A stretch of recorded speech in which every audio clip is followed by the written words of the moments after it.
Eh bien, bonjour à tous, j'espère que vous avez bien mangé. Alors, comme il a précisé, on va vous faire 2 sujets pour le prix d'un.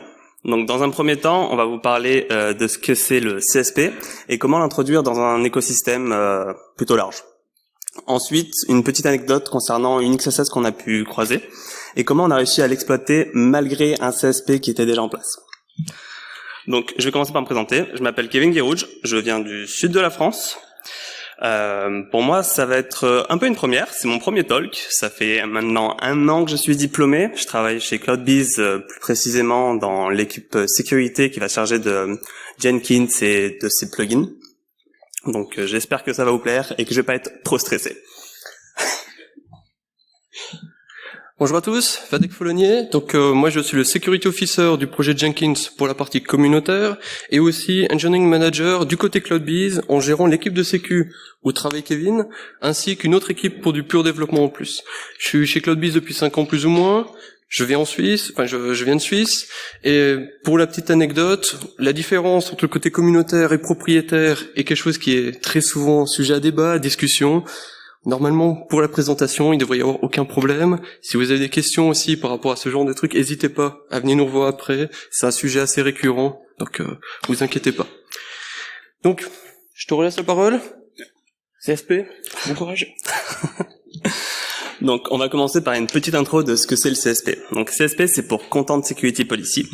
En fait, ça va être un mécanisme de protection qui va être majoritairement utilisé pour prévenir les vulnérabilités de type XSS. Donc ça va être tout ce qui est injection qui va permettre de sortir ou non d'un contexte pour exécuter du JavaScript. Le CSP, ça va être un mécanisme qui va essayer de réduire la surface d'attaque des XSS de la façon la mieux possible. En fait, réduire l'impact, voire nullifier l'impact. C'est pas uniquement que ça, le CSP. Ça va être aussi un moyen de définir avec des règles chaque ressource, comment les charger. Donc, si la ressource n'est pas chargée selon les règles définies, on va empêcher son chargement. Après, ce qu'il faut noter aussi, c'est que il y a un mode report only. Donc, ça va pas forcément bloquer le chargement de la donnée, juste vous faire un petit warning en vous précisant telle donnée a été chargée de la mauvaise façon sans respecter votre CSP. Le CSP, ça va être défini généralement dans l'entête de la réponse HTTP, mais pas uniquement. On peut aussi le faire directement dans les pages à travers le tag meta. Ce qu'il faut retenir, c'est que le CSP, ça va pas être une défense totale contre l'XSS. C'est pas parce qu'on met un CSP en place qu'il faut complètement arrêter d'échapper toutes nos variables. Il faut continuer à se protéger. C'est juste réduire l'impact. Ça va être une couche de sécurité supplémentaire pour éviter vraiment malgré un trou dans notre sécurité, d'avoir la XSS avec un impact.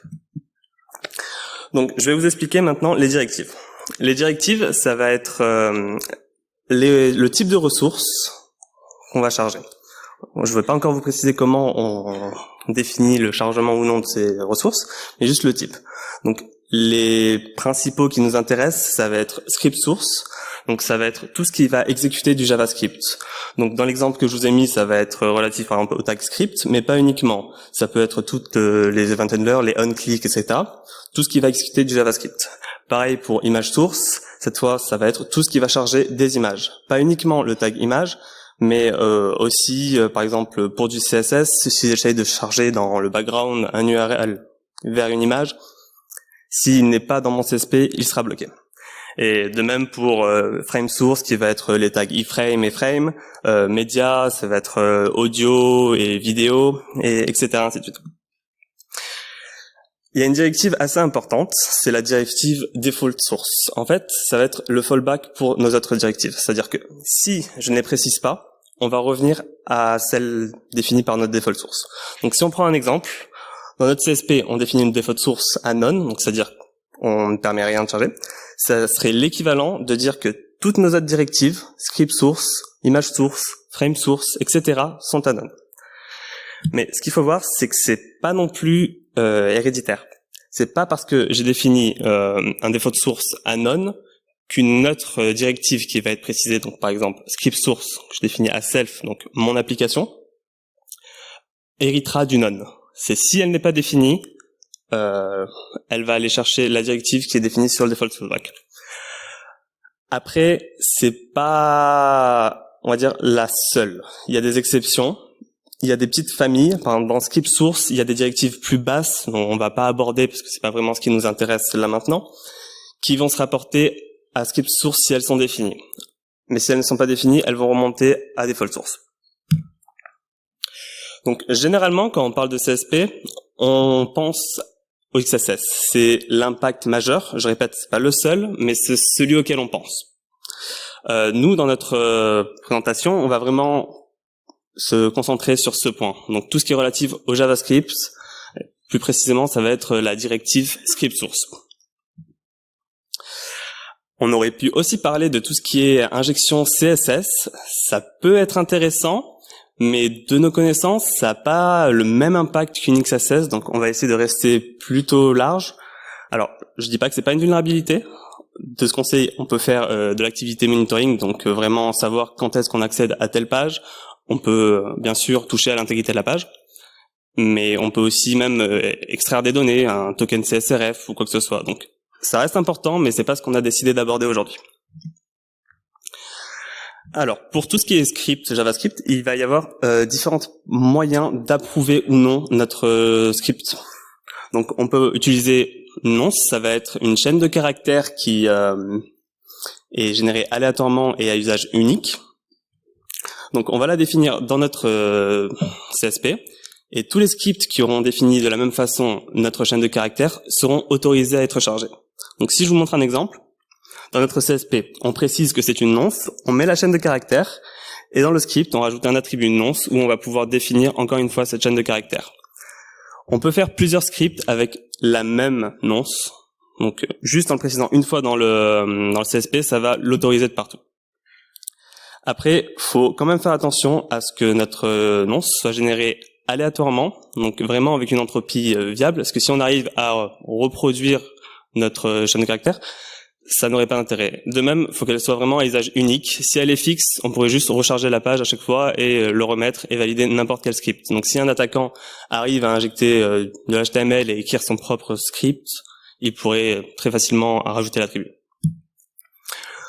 On a aussi le hash qu'on peut utiliser. Parfois, on n'a pas la main sur notre tag script. On n'a pas les droits d'écriture dessus, donc rajouter l'attribut nonce, ça sera pas possible. C'est là que le hash il peut être assez utile.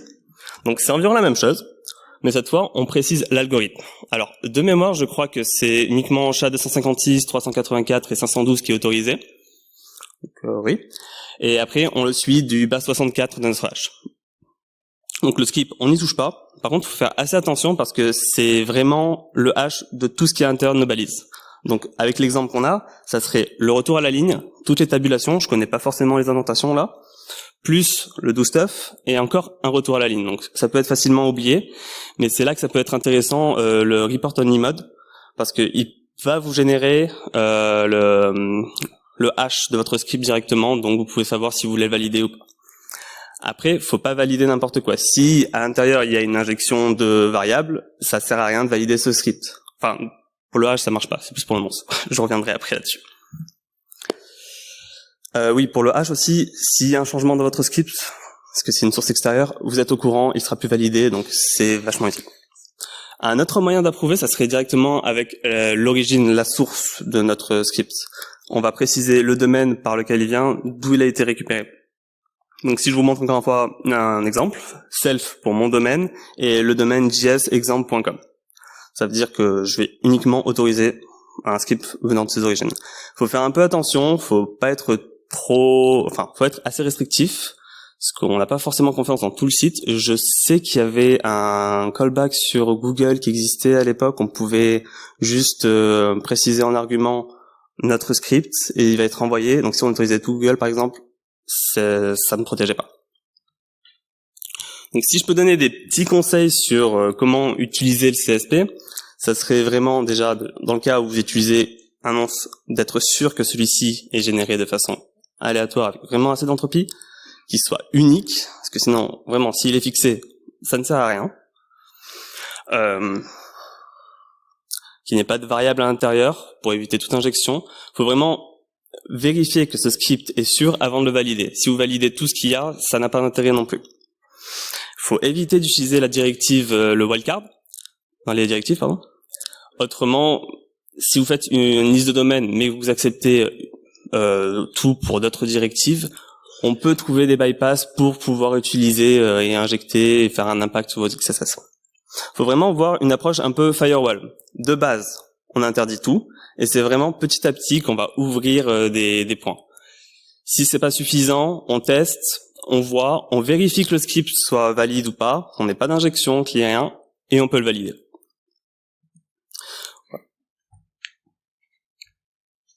Donc là, on a discuté un petit peu de CSP. Vous voyez plus ou moins à quoi ça sert. Petite question pour l'Assemblée. Est-ce que vous avez déjà utilisé ça dans votre application, dans vos applications actuellement? Une petite levée de main, s'il vous plaît. Ouais, on est sur du moins de 10%, 20%. Ok. XSS.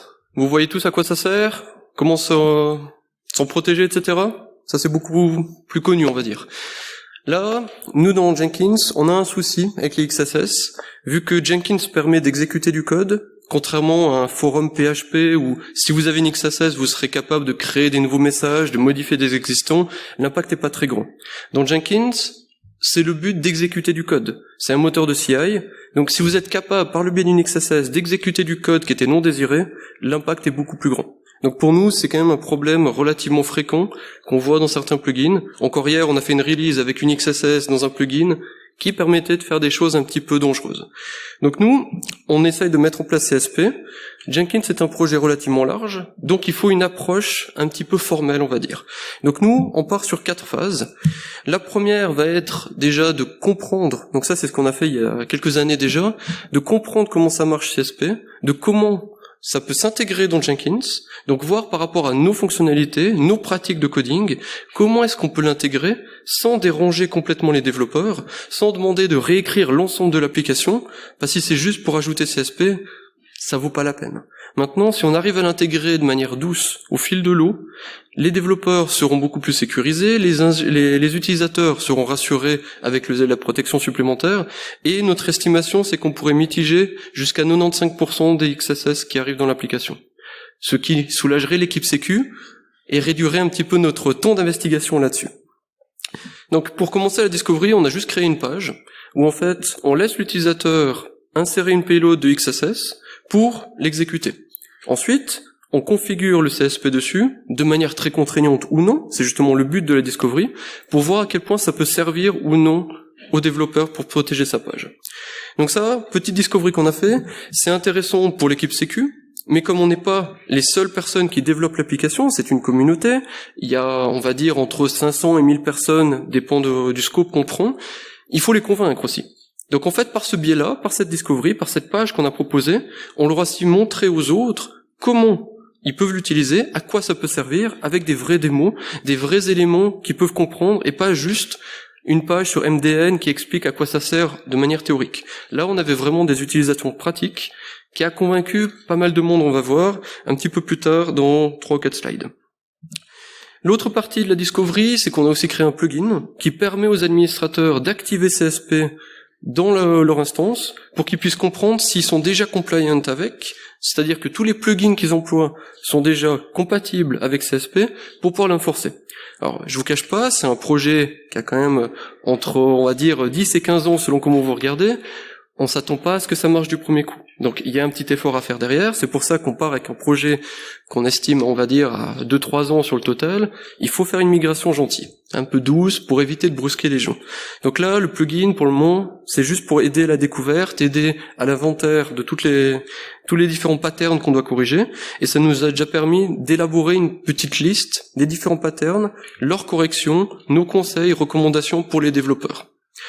Ça, c'est quelque chose, à mon avis, qui est important, pas forcément dans une communauté comme la nôtre, mais de manière générale. Vous êtes dans une équipe, vous n'êtes pas le seul, du coup vous devez convaincre les autres, donc avoir ce genre d'outils à disposition, que ce soit des démos, des présentations, ça peut convaincre les autres que c'est utile de passer, on va dire, 10 minutes supplémentaires, 1 heure, juste pour changer un petit peu l'approche du code, pour avoir quelque chose qui est sécurisé par défaut. Deuxième phase, on fait l'inventaire.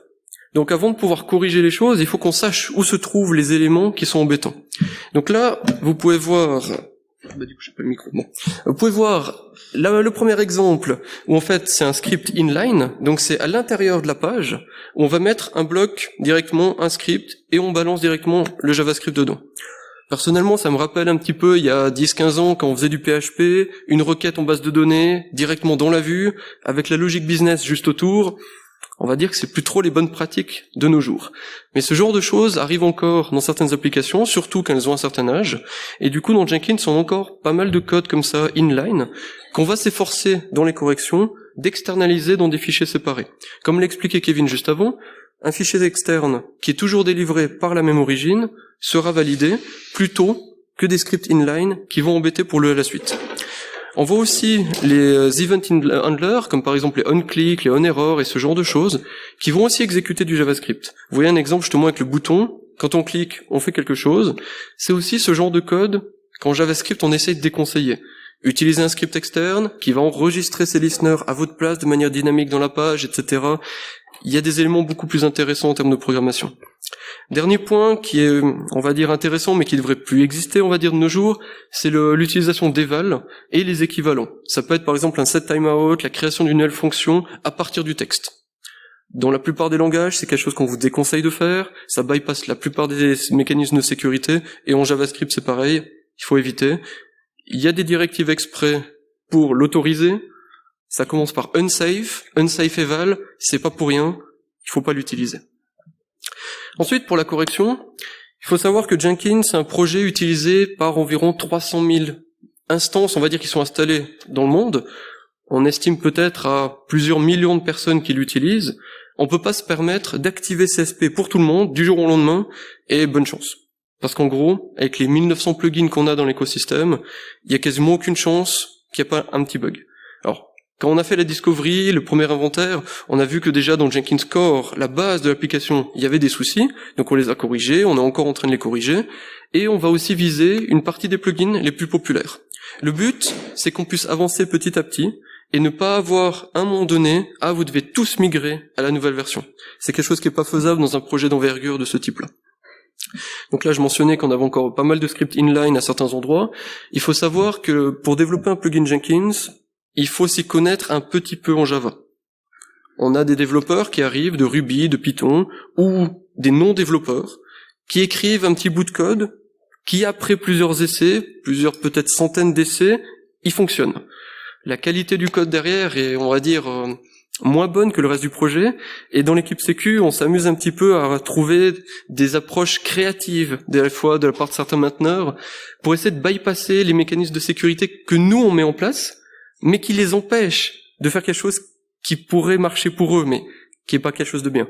Donc, des fois, on trouve des trucs très intéressants. Je vous montrerai pas d'exemple, vous pouvez les trouver assez facilement. Des fois, il y a par exemple, des petits commentaires. Tout doux, ajoutez la sécu. Merci, mais évitez ça, quoi. Après, c'est pas forcément des ingénieurs, ils ont pas forcément le background, ils font juste un petit plugin qui fonctionne pour eux, et souvent ces plugins font partie de la long tail. Les plugins pas vraiment populaires, mais qui existent dans l'écosystème. On estime, on va dire, que les 1000 plugins les moins populaires ont moins de 500 installs. Contrairement aux plugins les plus populaires avec 300 000, vous voyez la différence aussi. Pour nous, c'est aussi important de mettre l'effort là où il y a une efficacité, un retour sur investissement, et typiquement un plugin peu populaire, on va le laisser un petit peu de côté, on va prendre soin indirectement, mais c'est pas là où on va proposer les corrections le plus vite possible, on va dire. Donc c'est un très grand écosystème, c'est une communauté, c'est un projet open source. Du coup, pour le mois d'octobre par exemple, on a organisé une partie d'Oktoberfest dans Jenkins pour motiver des gens à mettre en place des corrections, des préparations pour le CSP.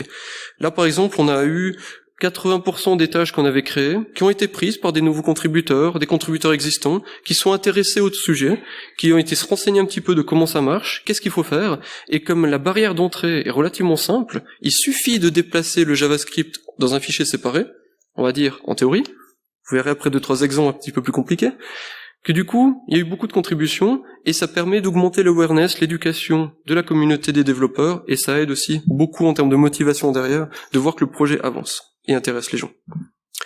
Ensuite, une fois qu'on a bien corrigé, on va dire, une bonne partie des plugins populaires, on va enforcer. Donc en gros, on propose le plugin qui va permettre aux gens de forcer les règles, déjà commencer par du report only, comme Kevin expliquait, qui va vous informer en tant qu'administrateur, oh, il y a eu des warnings ici, il y a 2-3 trucs qui merdouillent par là, et au moins vous avez l'information. Et vous pouvez déterminer si vous êtes prêt à passer en mode CSP forcé, complet, avec la protection, ou si vous devez encore attendre un peu. Là, vous avez par exemple 2 exemples de scripts. Celui de gauche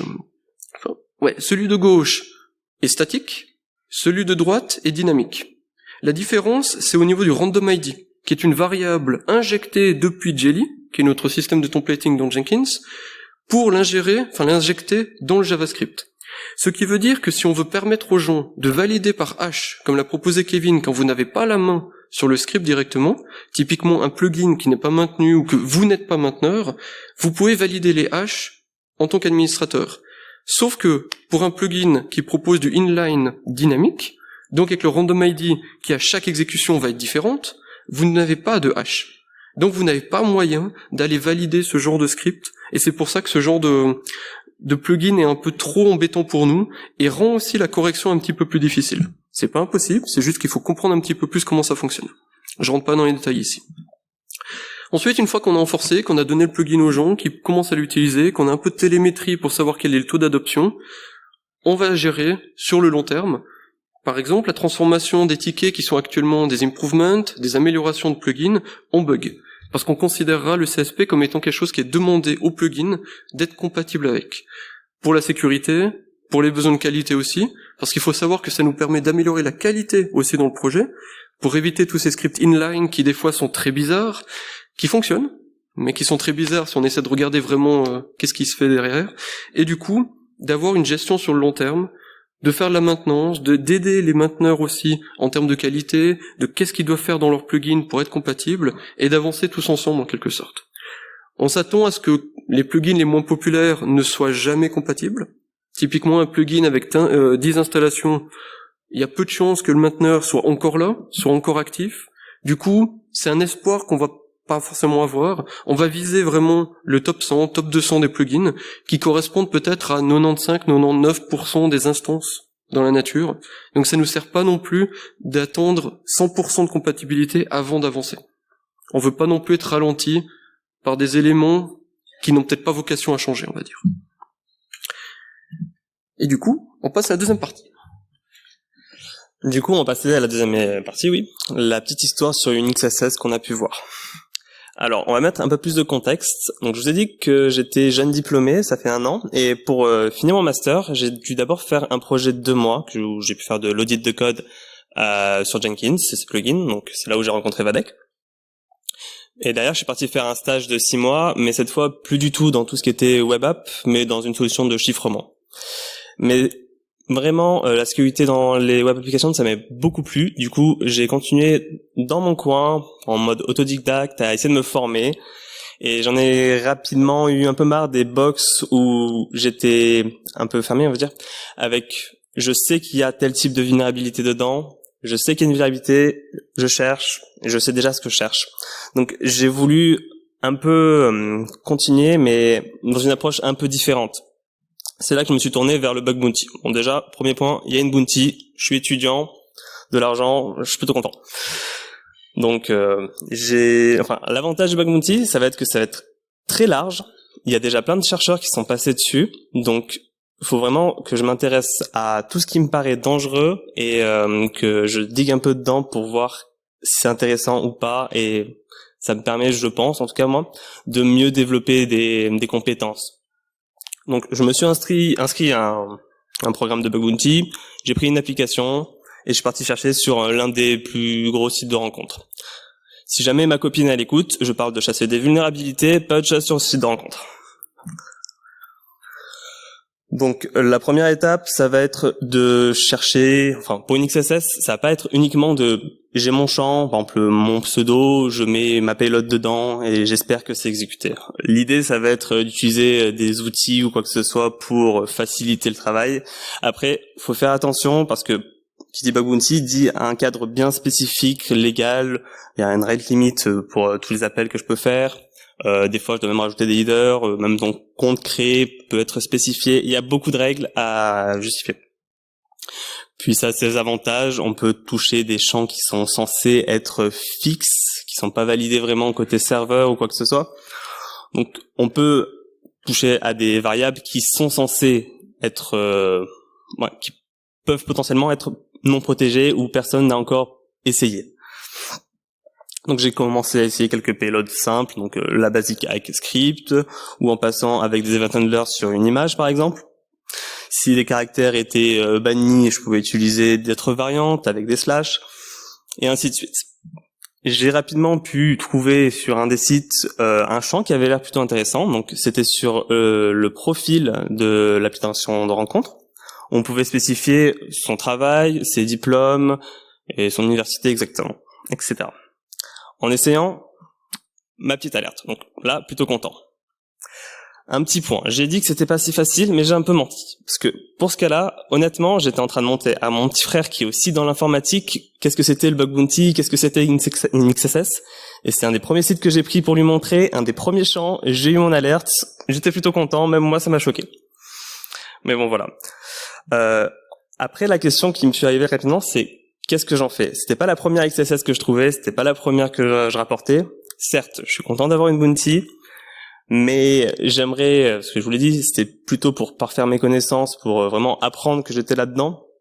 Donc le reporter comme ça avait plus vraiment d'intérêt pour moi déjà. Du coup, j'avais un petit dilemme entre le reporter rapidement pour avoir la bounty, parce que ça m'intéresse toujours un minimum, mais avoir peur que quelqu'un le reporte avant moi, ou comme j'ai pu le voir hier, qu'une feature qui n'a rien à voir fixe mon problème sans raison. Donc j'étais un peu mitigé. Là, je me suis dit que la meilleure idée, ça serait de voir ce que je peux faire avec ma vulnérabilité, pas m'arrêter à l'alerte. Ça a deux intérêts. Un, apprendre. Deux, augmenter le score. Parce que sur des programmes, ça peut être considéré comme low, vraiment, d'avoir une XSS, si on prouve aucun impact. Et ça peut monter jusqu'à high, voire même critical. Je tiens à préciser sur celle-ci, il y avait marqué que si on est capable de toucher le profil d'autres utilisateurs, toucher à leur intégrité, ça peut monter jusqu'à critical. C'était ce qui était marqué. Donc j'ai pensé à chercher de l'aide, parce que j'avais pas forcément le temps, donc j'ai voulu trouver un point commun entre mes deux approches, mes deux problèmes.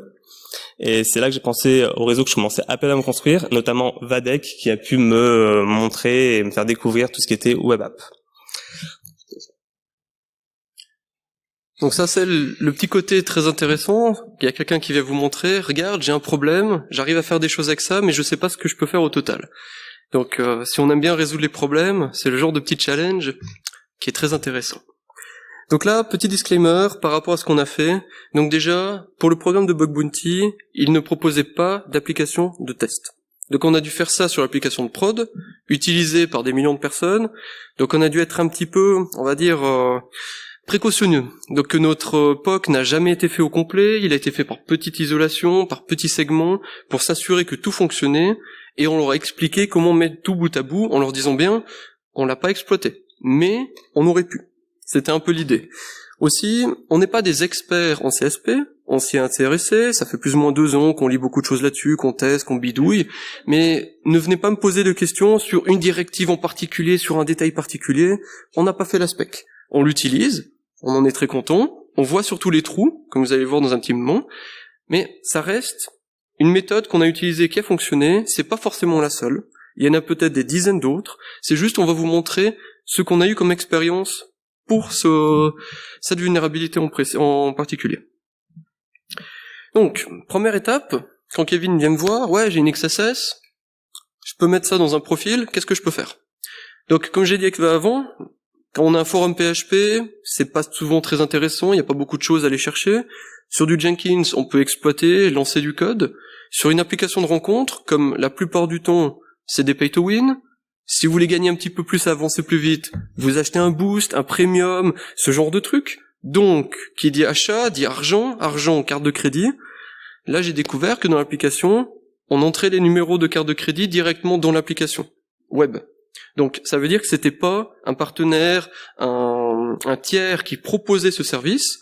je crois que c'est encore ce matin qu'on nous disait bien, utilisez pas vous-même votre propre système pour enregistrer les données bancaires, utilisez un service qui le fait, c'est plus sécurisé, c'est leur boulot, c'est pas le vôtre. En l'occurrence là, on s'occupe d'une application de rencontre, on s'attend pas à ce que ce soit des gens qui gèrent extrêmement bien cet aspect-là. On va voir que ça va nous servir très fortement.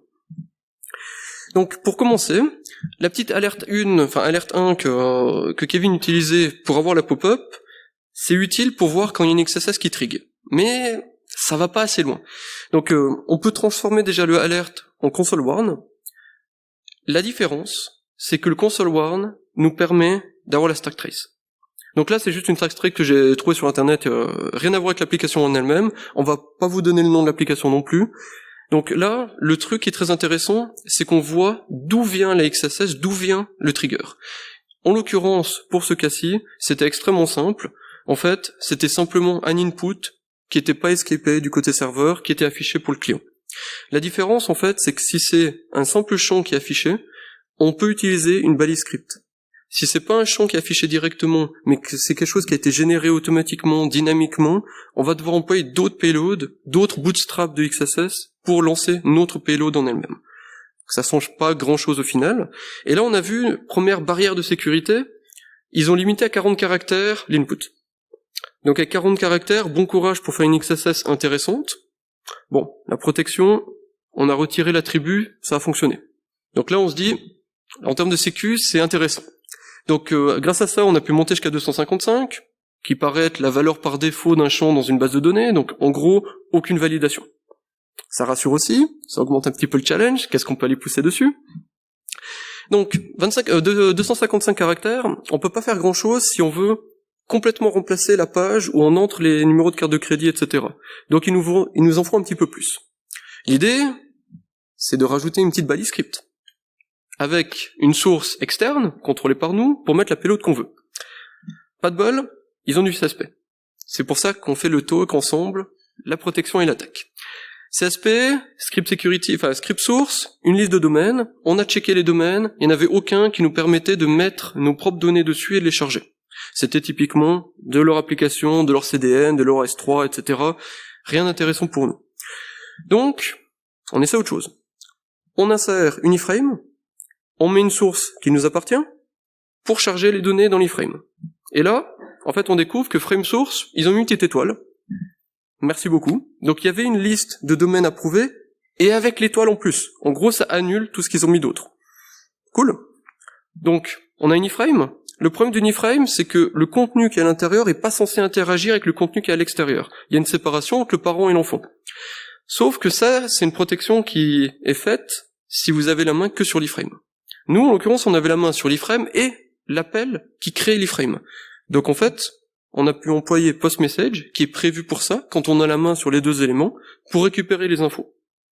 Donc à ce moment-ci, on a une payload qui est illimitée en termes de taille, et qu'on peut récupérer dans notre script d'attaque. Le problème, c'est qu'on doit l'exécuter. C'est que du texte qu'on peut récupérer avec cet event. Donc, on essaye un petit eval. Comme j'ai mentionné avant, pour employer un eval, il faut que la directive script source contienne unsafe eval. Unsafe, utilisez-la pas. Ils l'ont pas utilisé. C'est très bien. Du coup, on se dit, on va essayer avec un tag image. Une source vide, ça génère une erreur. Donc le onError est trigger. On insère notre contenu dedans. Et là, ça passe. Parce qu'en fait, ils ont employé unsafe inline. Donc unsafe aussi, l'utilisez pas si c'est pas nécessaire. Et en l'occurrence, c'était présent, ça nous a permis d'exécuter notre script. Donc là, on a une payload illimitée qu'on peut exécuter. Donc la limite de 255 nous embête plus vraiment. Donc là, vous pouvez voir, c'est le script qu'on a utilisé en gros pour le POC, qui va tout en bas créer l'iframe, et avant, rajouter un petit event listener pour quand il y a un message qu'on a reçu de la part du postMessage, récupère le contenu, crée l'image, rajoute le onError et exécute le code. Donc ça, c'est sympa, mais si vous calculez le nombre de caractères qu'il y a, on arrive à 350. Donc on est au-dessus des 255. Si vous retirez en plus le tag script qui est nécessaire pour lancer le code, on est un petit peu embêtant. Le problème, c'est pas si problématique que ça, parce qu'en fait, on peut avoir plusieurs jobs. Donc on a juste splitté le code en plusieurs parties, et on l'a exécuté. pas vraiment souci, on a pu avancer un petit peu plus. Donc l'étape d'après, c'est de faire une fausse page pour le paiement. Donc comme vous voyez sur l'image, c'est le genre de truc en physique se fait assez souvent. En CSS HTML, c'est encore plus simple, on copie-colle le code, on le balance dans notre iframe, il n'y a aucun souci. Le problème, c'est qu'une fois qu'on a les cartes de crédit, une fois qu'on a toutes les infos qu'on veut récupérer, il faut les sortir. Du coup, on fait un petit appel à Fetch. Fetch, notre site, on balance en paramètre toutes les datas qu'on a reçues, le numéro de carte de crédit, le honneur, la date d'expiration, tous ces petits trucs en plus qui nous permettent de l'utiliser. Et ils avaient aussi du CSP pour ça.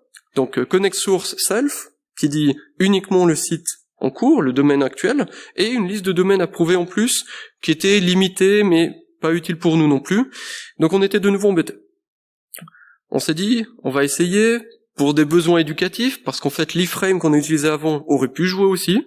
On a juste voulu s'amuser un petit peu plus. En fait, une image avec une source, ça revient au même, vu que ça va forcer le browser à envoyer les données à l'extérieur. Et image source, il y avait aussi une étoile. Donc très sympa, on a vu dans le CSP, c'était étoile et tous des images qu'ils avaient, des trucs statiques, donc c'est très sympa. Là on a la deuxième évolution de la payload. Donc la première c'était juste pour débugger un petit peu, pour comprendre d'où ça venait. Là on met tout ensemble, si on avait voulu, parce qu'on a fait en isolation, chacun des petits bouts, mais si on avait voulu, on aurait pu mettre tout ça ensemble, et ça aurait fait une payload un petit peu plus piquante, on va dire. Et là vous dites, c'est fini. Ben non. Petit bonus.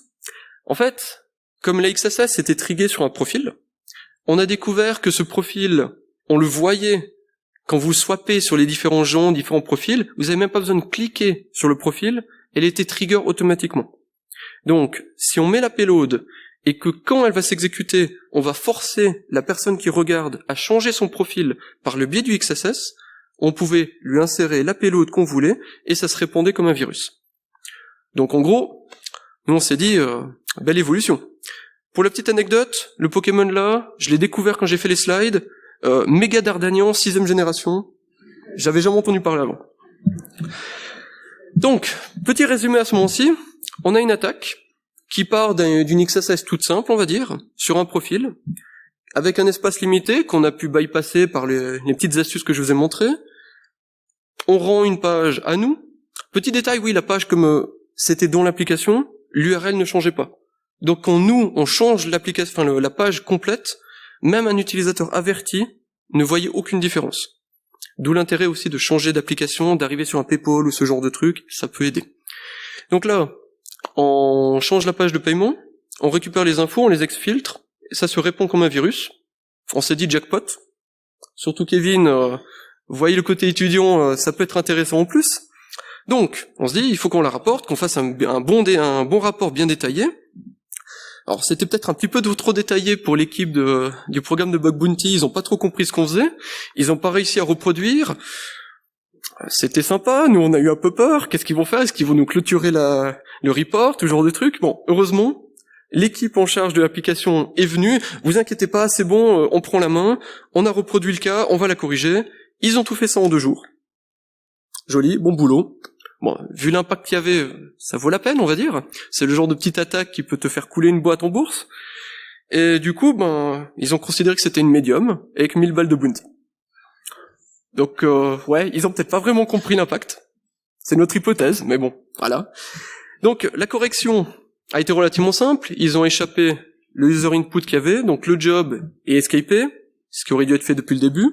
Et ils ont un petit peu amélioré leur CSP. Je pense que s'il y a de nouveau une XSS ailleurs, elle sera tout aussi exploitable, mais c'est juste qu'ils essayent d'employer un petit peu de CSP. C'est pour ça qu'on vous explique d'abord la définition de comment mettre en place du CSP, et de faire attention. Si vous laissez des trous, comme on a pu le voir à plusieurs exemples, il y a une protection, mais elle n'est pas suffisante pour couvrir complètement les potentielles dérives derrière. Donc, les leçons apprises avec ça, chez CloudBees, on a aussi un bug bounty. Donc c'est aussi intéressant pour nous de comprendre ce qu'on doit mettre en place pour aider les chercheurs et aussi s'aider soi-même. Déjà, un environnement de test, c'est quand même pas mal, parce que là, typiquement, si on voulait essayer notre POC un petit peu plus, on volait des cartes de crédit. C'était pas forcément le but. Donc on a bien fait en isolation et tout, mais nous on est éthique. C'est pas dit que d'autres chercheurs sont aussi éthiques, et ils se disent, si je trouve un truc comme ça, je me fais un petit million, je me casse. Voilà, t'es plus éthique au bout d'un moment. C'est aussi peut-être le côté là. Échappez vos user input, c'est tout con. On en parle dans tous les cours de sécu, c'est un des premiers trucs qu'on explique. On en trouve encore, même dans des applications extrêmement modernes, dans des boîtes qui valent des milliards derrière, on trouve encore ce genre de choses. C'est très dangereux, vous voyez l'impact. Derrière, une valorisation boursière peut chuter. On avait vu avec Yahoo, juste avant le rachat, c'est le genre de truc qui fait mal, financièrement. Et petit truc débile, mais server-side validation, c'est quand même beaucoup mieux que de le faire du côté client.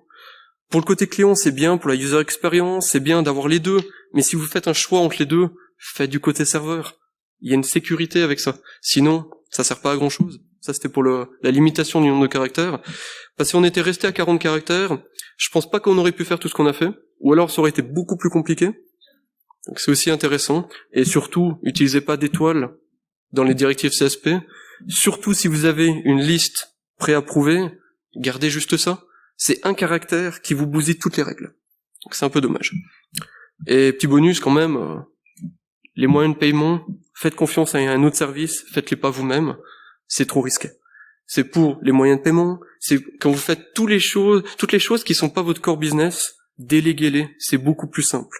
Et vous avez une sorte de garantie que l'autre va vous proposer un service de qualité, plutôt que de devoir engager vous-même des gens qui ont des expertises qui ne vous sont pas nécessaires pour votre business. Après, c'est un conseil, faites ce que vous voulez. Voilà, donc on a fini plus ou moins notre talk. Petit bonus, on a des t-shirts. Jenkins a beaucoup d'emojis, de mèmes, d'images comme ça. Donc on vous distribue des t-shirts. On a un petit paquet.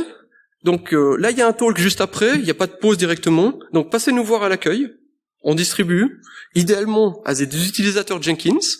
Comme ça répond un petit peu le bon petit truc. Donc venez avec un nom de plugin par exemple, ou une petite histoire là-dessus, juste pour s'assurer que vous savez ce que c'est. Comme ça, on en a une vingtaine. On n'a pas pour tout le monde, donc voilà. On est tout bon ? Bravo, merci.